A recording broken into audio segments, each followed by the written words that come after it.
In this step-by-step tutorial, I will teach you how to make stunning zephyr flowers, including decorative tulips made with apple juice. You will learn how to prepare a light and fluffy zephyr with a natural base, using apple juice to give it a fresh and delicious flavor. I will also show you how to achieve the perfect texture with agar-agar and bring your creations to life with extra large piping tips to form beautiful flowers. You'll learn how to create realistic zephyr tulips with natural tones and easy methods that have a big visual impact. Additionally, I will include designs for other flowers like lilacs and roses so you can create a spectacular decorative bouquet that will be the center of attention at any event. If you're a beginner, don't worry, I'll explain every step in detail so it's easy to follow. I'll also share tips and tricks to ensure your flowers are perfectly shaped and that the zephyr maintains its form and texture during the process. Stay with me and discover how to work with zephyr to create these beautiful decorative flowers using apple juice. This dessert stands out for its delicacy, with an incomparable softness and a fruity touch that makes it irresistible at the first bite.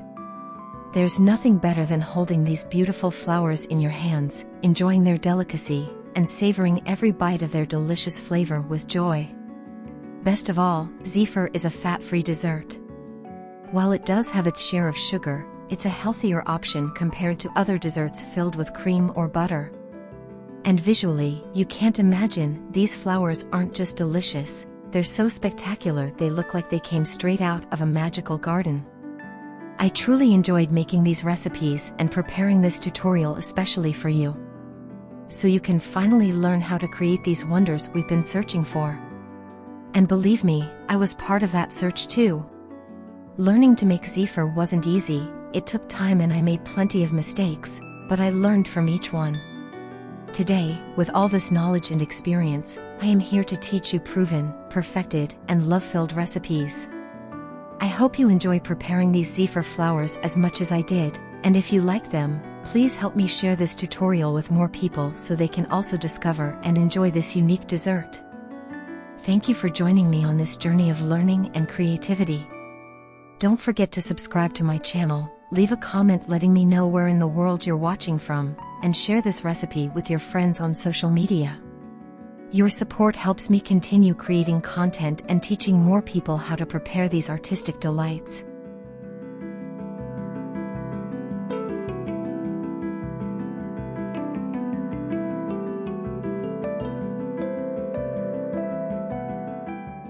Let's begin the recipe by preparing everything we'll need.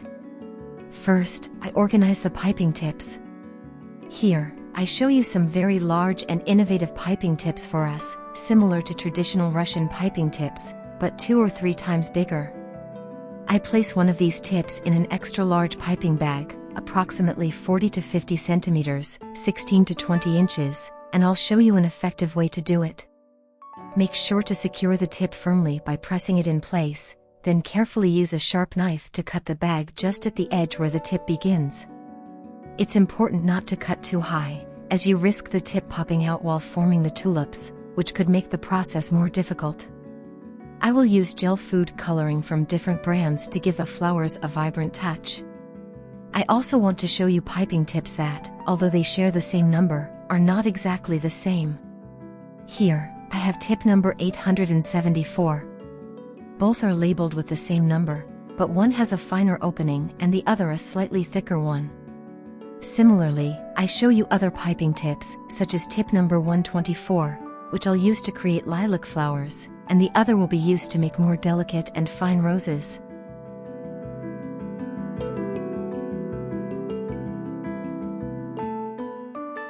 The next step is to weigh all the ingredients.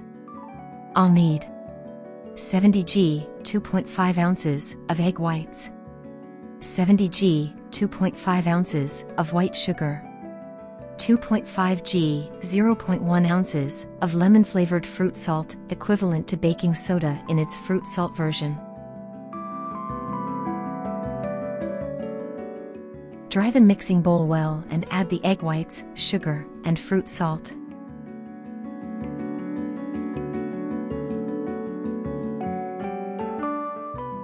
Set the mixture aside for now. Separately, using a jewelry scale, weigh 8g, 0.28 ounces, of agar-agar. If you have a similar scale, use it. If not, you can weigh the agar-agar with a regular kitchen scale. The agar-agar I use has a strength of 900.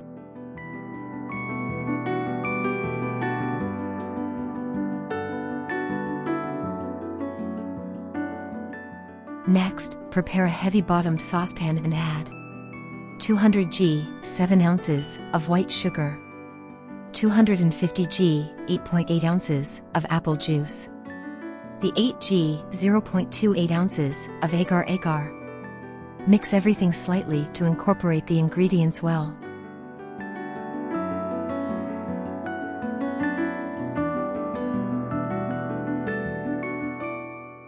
Lastly, add 50g, 1.76 ounces, of glucose syrup.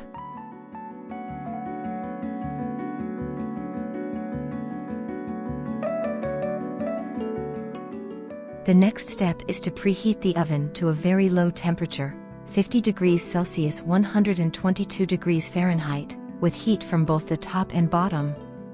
Turn the mixer on high speed and heat the syrup over medium-high heat. Beat the egg whites until they form a foam similar to beer froth. Then, stop the mixer, place the bowl with the egg whites in the oven, and cover it with a kitchen towel. This helps keep it warm, a useful trick that will ensure it whips better when you add the hot syrup. This contributes to achieving a good texture in the mixture. Continue boiling the syrup for a few more minutes.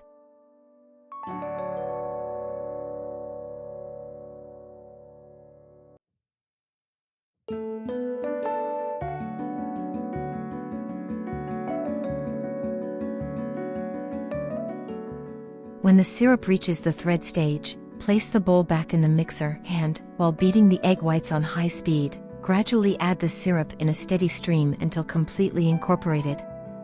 Here, I want to emphasize the importance of paying attention to the process, as each kitchen may affect the syrup differently. For example, making syrup on a ceramic or induction stove, where heat is evenly distributed, is not the same as on a gas stove, where heat can concentrate more on the sides of the pan. This can cause the liquid to evaporate faster, over-reducing the syrup, or even burning it.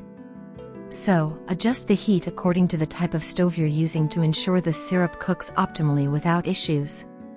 Keep beating until the Zefir mixture forms a hole in the center and the mixer blades are completely covered in the mixture. This indicates that the mixture is firm, at 50 degrees Celsius 122 degrees Fahrenheit, and at its perfect point. To begin piping the tulips, this extra firm texture is essential for ideal results.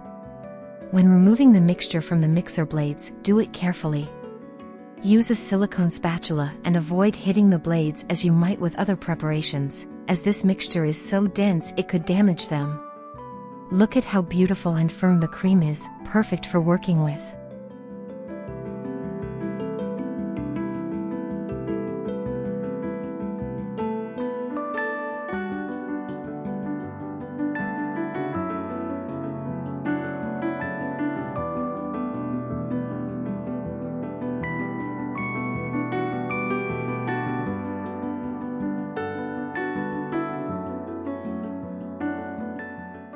Now it's time to act quickly if you want to add different color tones.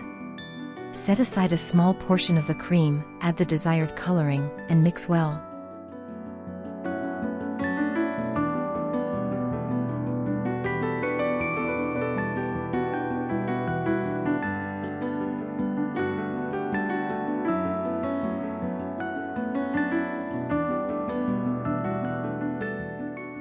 Fill the piping bag with this mixture. Then take almost all the main mixture, but reserve a small amount.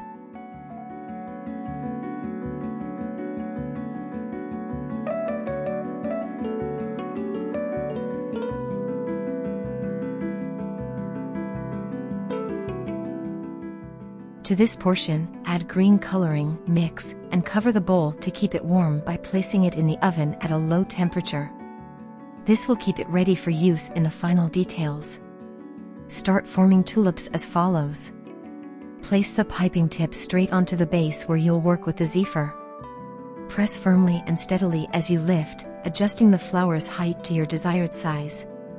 When you reach the right height, stop pressing and carefully remove the tip. If you're a beginner, this step might be a bit tricky at first, but with practice and dedication, you'll soon master the technique.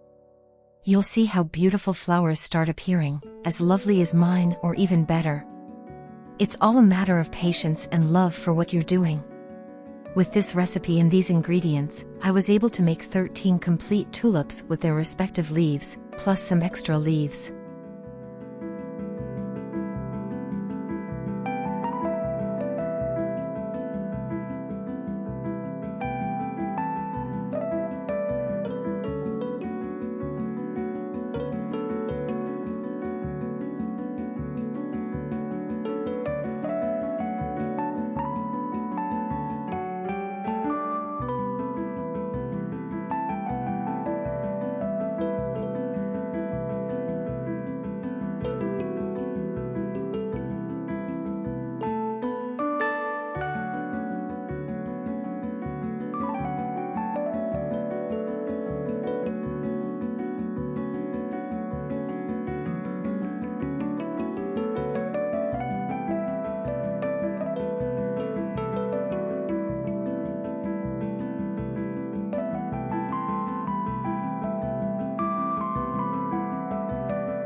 Here, I show you how the Zefir left on the mixer blades has already hardened on the outside but remains soft and tender on the inside.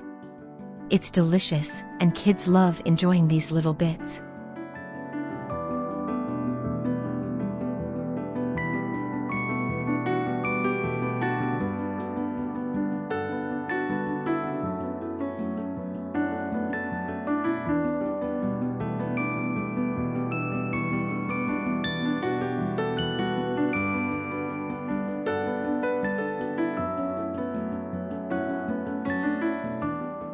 Here's the next recipe using another super large piping tip to create a different design. The base recipe remains the same. Now I'll show you how to dye the mixture, fill the piping bag, and form beautiful tulips.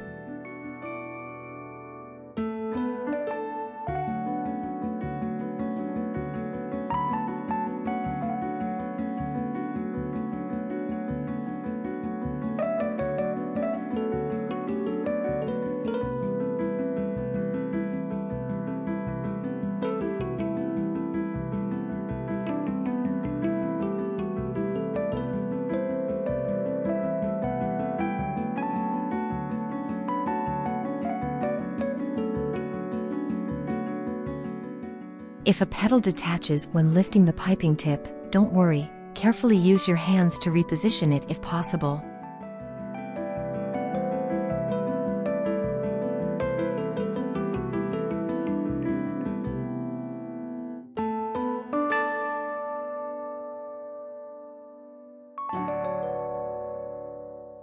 For the leaves, place the green Zefir in a smaller piping bag, this time without a tip, and cut the bag's tip to the desired shape.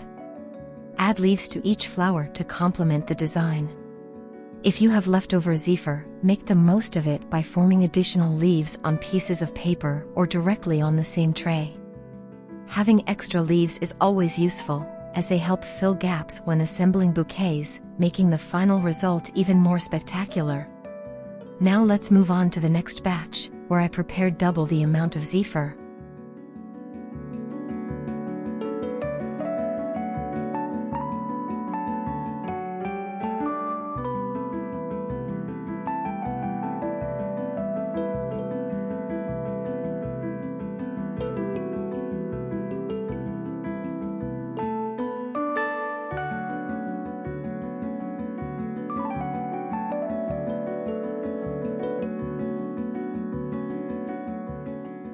Here, I'll show you how to work quickly with this quantity, as it's not recommended to make small flowers or take too long since Zefir hardens very quickly. For this batch, I use a very large piping tip, and as a trick, I paint the inside of the piping bag with green and red gel food coloring using a brush. Then, I fill it with half of the white mixture. I also reserve some Zefir in another piping bag equipped with a smaller pink piping tip to create additional details.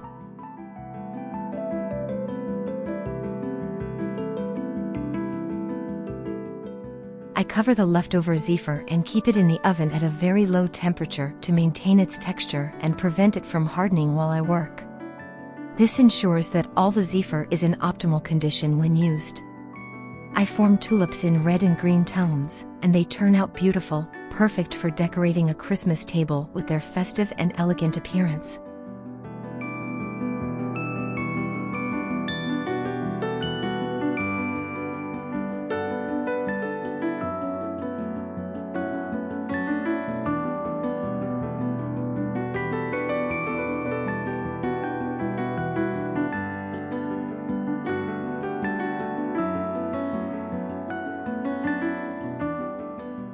Now, let me show you how to make small roses. As you can see, some turn out perfect, while others are a bit elongated. This can happen for two reasons: air pockets inside the piping bag, applying pressure while lifting the piping bag. To fix this, clean the piping tip, ensure the mixture flows evenly, and keep practicing. Please don't give up. With patience and dedication, you'll achieve beautiful and lively flowers. I take the bowl with the leftover mixture out of the oven. Since a slight film usually forms on the surface, I mix well to restore the creamy texture.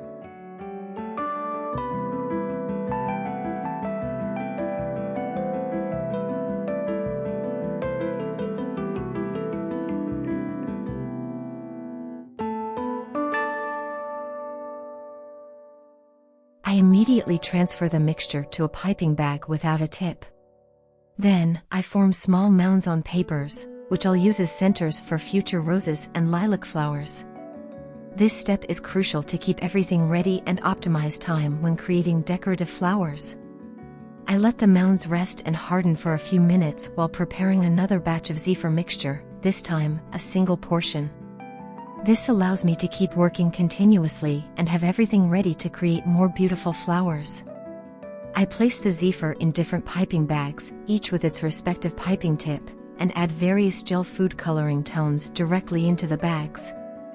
This method allows for more intense or gradient colors in the flowers, depending on how the cream and coloring mix inside the bag.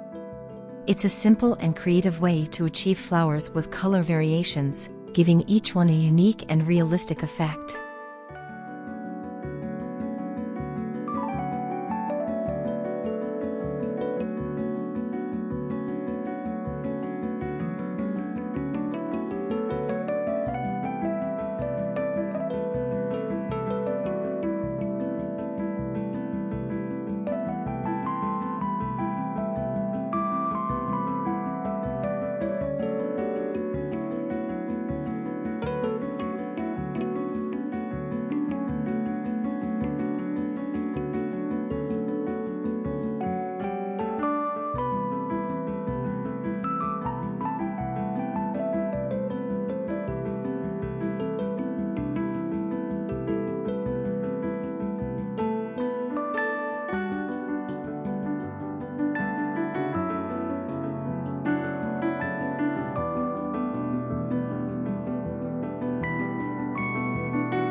While making the last batch of flowers, I want to guide you through some of the ingredients I use in this recipe.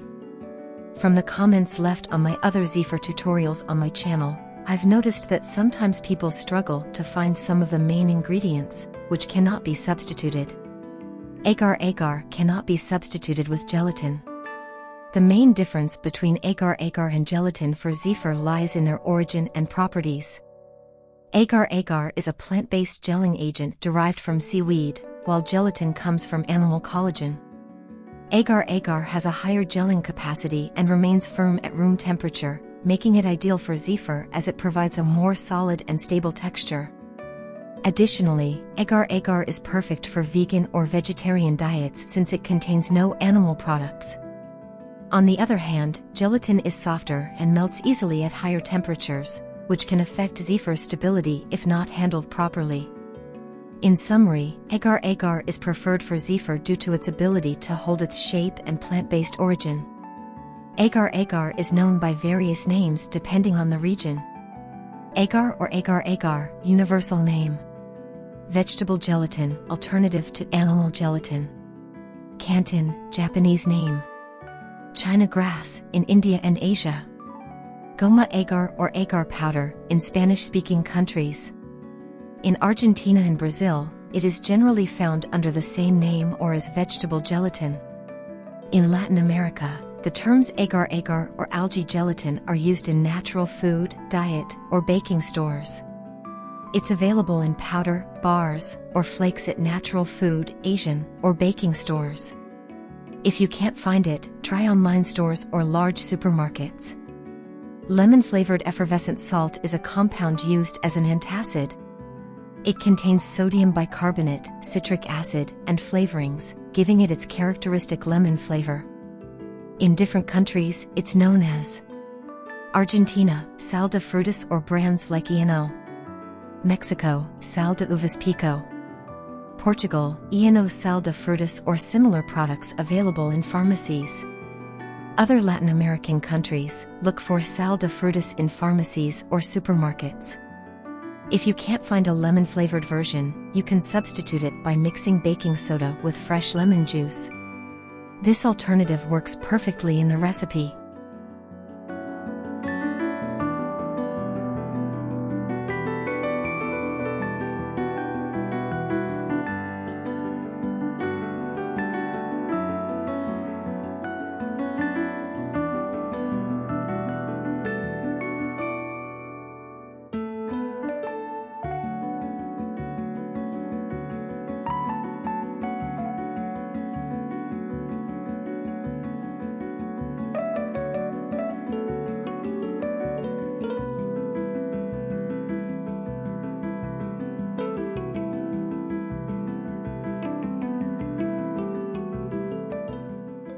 I divide the Zefir mixture again and dye it in different colors. Then, I prepare several piping bags. As you can see, I don't push the mixture to the end of the bag to prevent the Zefir from hardening near the piping tip, which would make it difficult to remove the plug. Immediately after, I place the piping bags in a warm oven to keep the mixture in its best state. I also make smaller flowers, like rosebuds. These flowers help make your bouquet or box of edible creations even more beautiful and special.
As you can see here, everything is ready, and I let it rest at room temperature for 12 to 24 hours.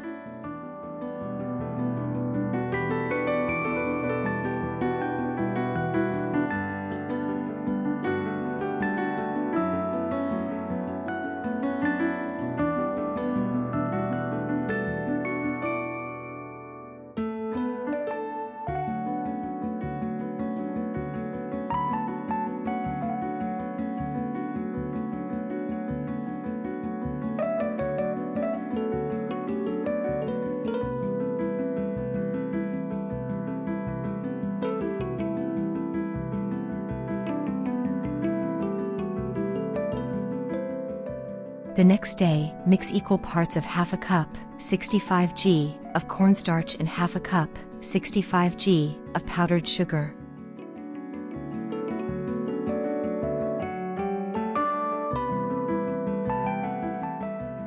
Sprinkle each flour with this mixture using a sieve or a brush to remove the excess and give them a cleaner finish.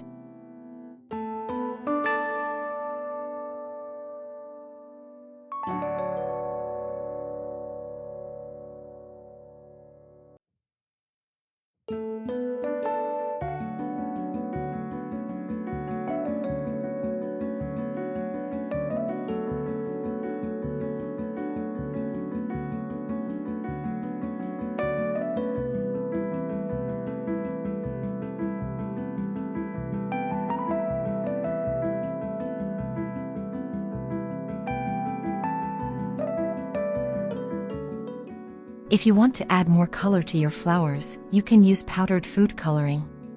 These powders can be used as is, or, if you prefer a softer tone, mix them with a bit of cornstarch.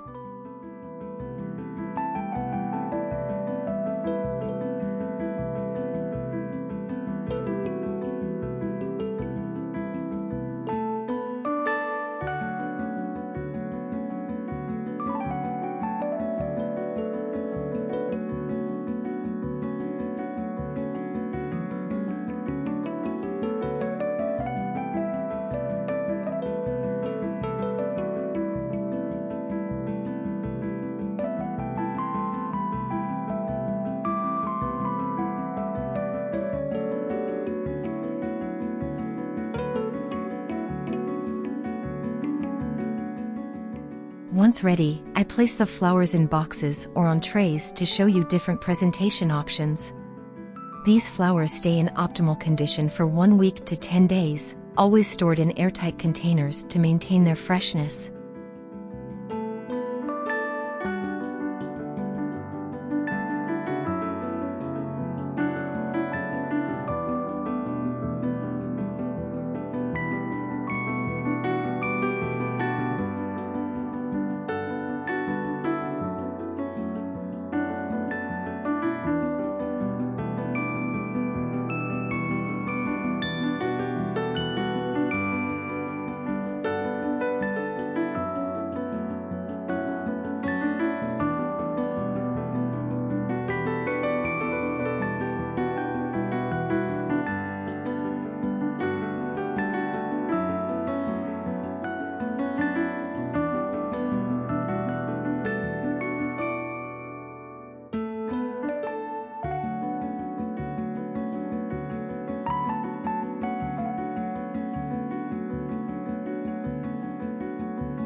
hope this tutorial reaches far and that my effort helps many of you improve your technique and feel encouraged to make this beautiful dessert. If not all, at least many of you will share this tutorial so that more people know about it and my channel continues to grow. Thank you so much. It has been a true pleasure to create so many recipes to offer you a complete and interesting tutorial. Thank you very much, and see you soon.